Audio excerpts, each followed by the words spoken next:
Hey guys, this is Gedden with Gedden's Games. We are here to talk to you guys tonight about Operation Aftermath. Operation Aftermath is probably one of our neatest events of the year. I get really excited about it. We start working on it at the end of each year, and it comes in around the springtime.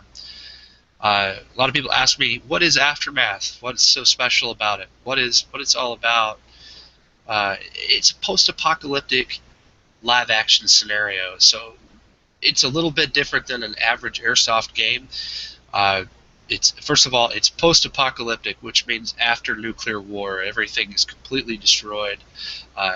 Rather than working from a modern military perspective, it's essentially being worked from a prepper standpoint. The only people that survived were the people who were prepared or very, very lucky, and you're operating in a limited supply environment. We draw our inspiration from popular post-apocalyptic media, like the Fallout video game series, primarily. We also pull things in from Mad Max, Stalker, Borderlands, anything that's post-apocalyptic that gives us material to go from. So this year is probably going to be the best game we've ever had. We're in a new location. It's the fourth year that we've done it, so we've got a lot of experience on what does and doesn't work.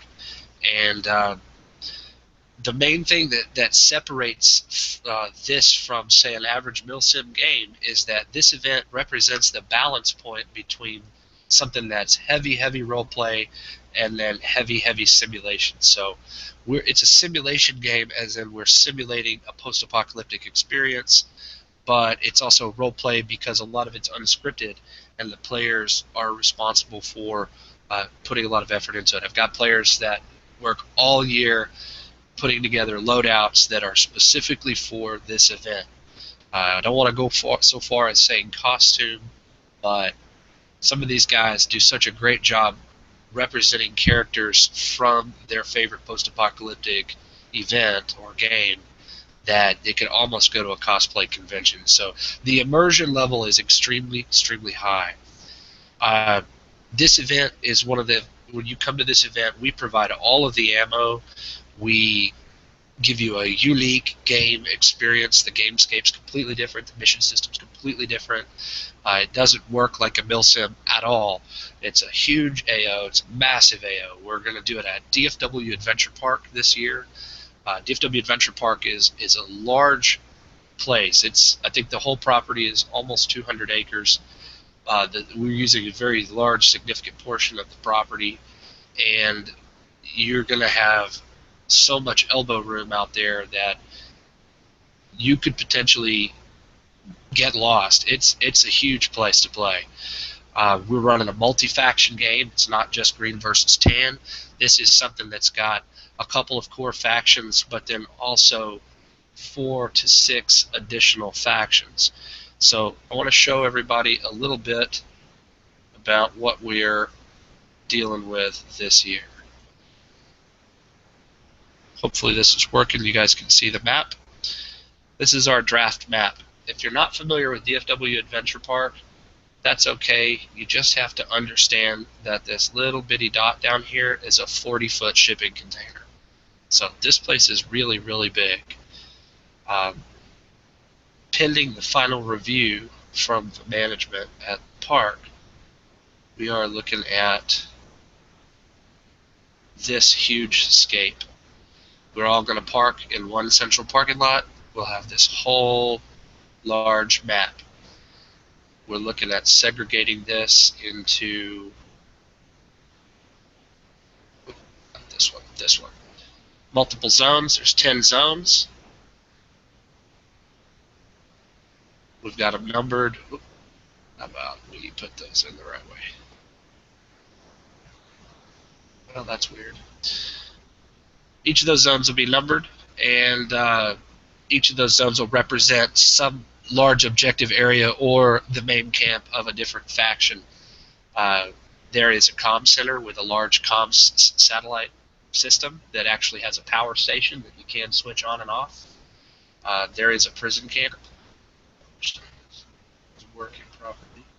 There is an ammo depot area. There's lots of small buildings on this that we can use as different objectives. we're looking at possibly putting a tent town in here, um, opposite of Mustang Village, and running an entire full-fledged town inside Mustang. We're going to run an NPC trade faction, and we already are going to open up factions to be completely usable from the players. So the players are going to come in and actually write some factions. That's the new thing this year. We're going to focus on player invented factions, and I've got a couple of players who are leading factions already. They're pre-committed this year. I'm going to introduce them in just a minute. When you register for this event, we're looking at a projected price this year of about $100 a ticket, same as before. It's going to include your starting supply of ammo. It's going to include your map pouches. We call it a Pip-Boy, just like they do in the Fallout games. It holds all your game information. We're going to do a supply of bottle caps. Everything in this game has an economy. You've got to buy from the economy. If you want more ammo, you've got to buy it, or steal it, or earn it. It's really up to you. The thing about the factions is you can register your own faction. It's going to be about another $100, but you're going to get a custom mission plan.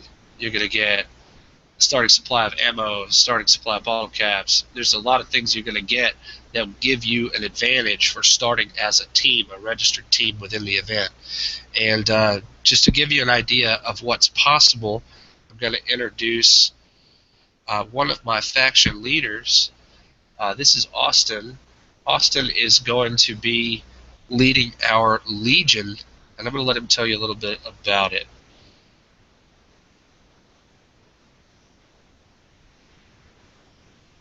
Can you hear us, Austin?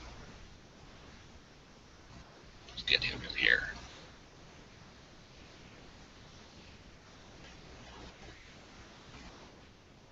Now we've got you. Yep.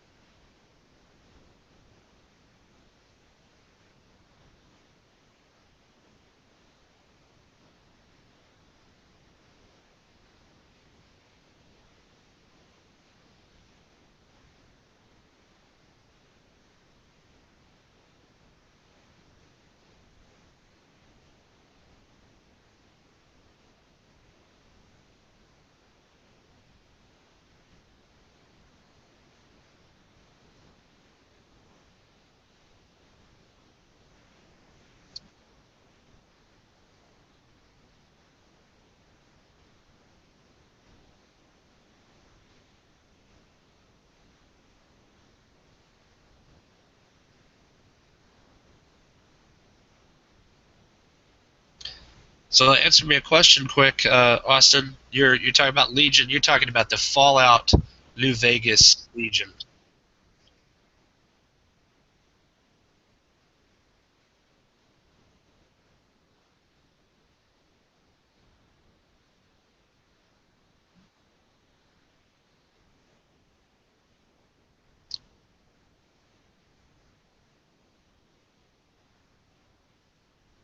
Right. So the basic factions this year, we have a Raider faction that's a consistent enemy faction. If you just want to be a bad guy and smash everybody and steal stuff and really cause a lot of problems, we have a faction for you. It's called Raiders, and the Raiders are led by Austin McGee. Austin is actually the grounds manager at DFW Adventure Park, so he knows the place like the back of his hand. He's been our Raider captain 3 years in a row. The guy does awesome costuming and props. He makes awesome props for this event every year. They're probably going to be one of the biggest forces to be reckoned with just off the bat, just because the guy leading it knows the field inside and out. And they're bad guys. They don't have to be good. They don't have to follow any kind of moral code. They can do anything they want and get away with it because they're Raiders. Opposite of the Raiders, you have the everyday individual Wastelander. Wastelanders are just people. There is no command structure. Every Wastelander is on his own team. You're just trying to survive in the Wasteland. Whereas Wastelanders don't start with as much stuff. They have the freedom to sort of choose whatever path they want. And if you want to go as a Wastelander and you want to go work with the Raiders a little while and see how that works out for you, you can. You could even join the Legion and go on missions with them. Every faction is going to have something for the Wastelanders to do, and the Wastelanders will literally, all players will literally be sleeping in the field. This is a 30-hour event, so their night play goes on through the night. There's no stand downs. There's no breaks. It just goes and goes and goes and goes. So by the end of the weekend, you'll be so entrenched in the Fallout experience, you may literally fall out from exhaustion. A unique thing that we're bringing in, since we've gotten outside of portraying the Fallout series, we've also added some things in. I'm really excited to add in a faction of the Rushing Russians, the Gulf Coast Goon Squad, that's led by Nick McFarland. I'm going to introduce him right quick. Hey, Nick, can you hear us, buddy? Yeah, I can hear you. You got me? Am I clear? I got you. All right, perfect. Well, I'm Nick. I'm also known as Ledder Slavy, which translates to Glorious Leader for those of you who don't know. My team, we're a sub team from the Rushing Russians. We're based out in the Houston area. We're branching up to Dallas a little bit. Anyway, our whole idea is we basically came up from the motherland and came into this area of waste, and we built up a city, and it's around, very communistic sort of ideals. Everything we do is for the group. Everything we do is for the betterment of that town in particular. We will need big, strong like bear men, women, children, doesn't matter. Anybody who is able to wield a gun will need for security purposes. We're right at the edge of civilization and mayhem, so we'll need some guys.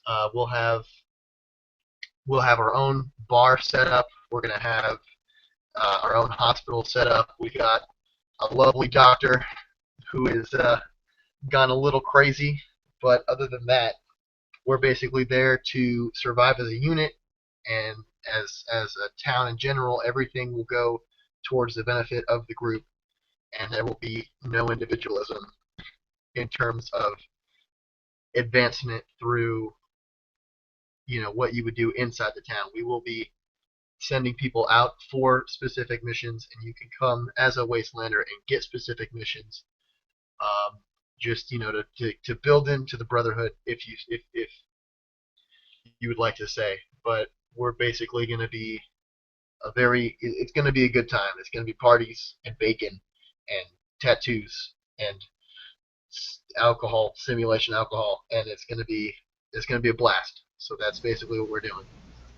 So basically what you're saying is there's going to be a town full of drunk Russians sending missions out in the wasteland, doing everything for the motherland, and hopefully not fighting too hard against the Legion and Raiders and ghouls and whatever else is out there waiting to kick their butts. Is that what I'm hearing?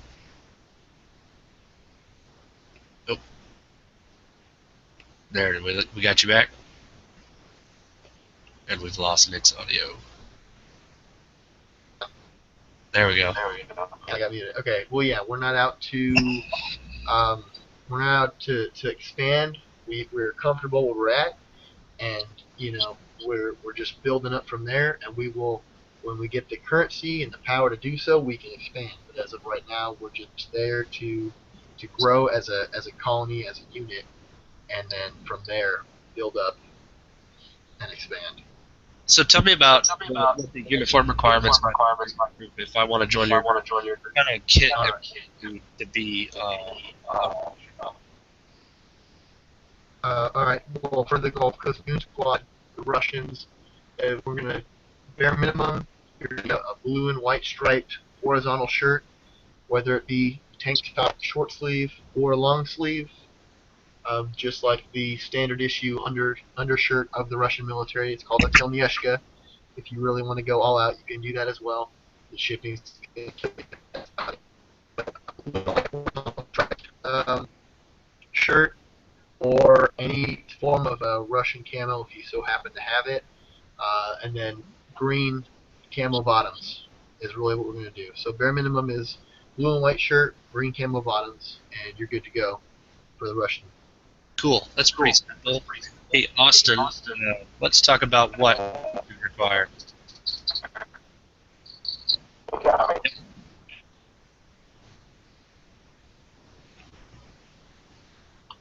Oh, you still have Nick unmuted? No, You gotcha.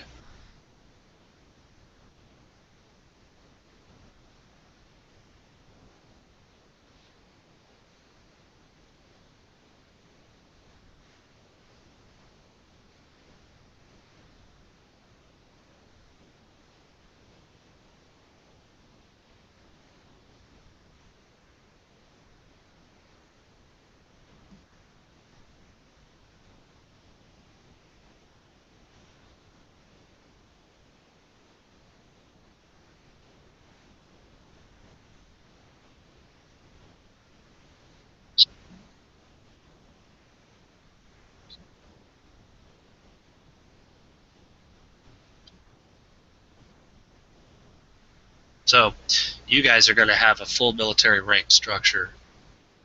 So, players that want to get into a military-oriented experience versus a civilian organized experience, say with the Russians, would be very interested in joining the Legion.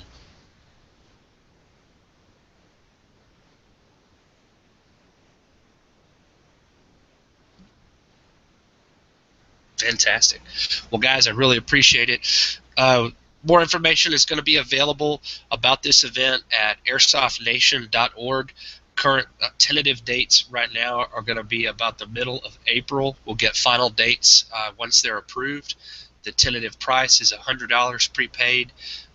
It's a 3-day event. You're going to arrive on Friday. We're going to have, a huge fellowship. People can sort of get their camps established. We usually have a bonfire in the main parking area. People are cooking, having a good time. Then Saturday morning is briefings, prep time, whatever you need. The game starts about noon on Saturday. Combat starts about noon on Saturday, and it does not stop until the park closes on Sunday at 5 o'clock. So you're getting just an absolute huge amount of playtime. The game never quits. If you choose to sleep, you can go sleep. If you choose to leave and go eat, that's up to you. We highly encourage you to bring, MREs or non-perishable food that you can eat at the field, and never get out of character and stay there the entire time and get a full experience. This is a game that's unlike any other game in the entire state of Texas. The immersion level is higher than pretty much any game that we get down here. We work 6 months out of the year to put this game together. We try to create the best possible package. I've got guys that come from as far as the other side of the country. I have had players all the way from the Northeast. I've had a player from Oregon come to this game. I have players that come from the South Texas border. Players come from Missouri, Arkansas, Oklahoma, Louisiana, and all over Texas. This is a truly regional event. It's for Fallout fans originally. Now it's for post-apocalyptic fans. Steampunk is welcome. Stalker fans, we're going to try and integrate some of that for you this year. Anybody who wants to get a little bit beyond green versus tan, you can get all the milsim you want, but it's milsim from a post-apocalyptic standpoint. It's great. There's drug use, there's alcohol abuse, there's violence. It is everything you could get in the real world after the entire government infrastructure breaks down and society devolves into a cesspit of survival. It's everything you could ever imagine. 4 years, it's a fourth event. I think we finally got it right. The best balance point between milsim and role play events. Check us out. It's called Operation Aftermath. airsoftnation.org. Springtime, April, $100 a ticket. We'll have all our information posted within the month. check us out anytime. Like us on Facebook, Airsoft Nation powered by Gettins Games. We'll talk to you soon. We'll see you at the field.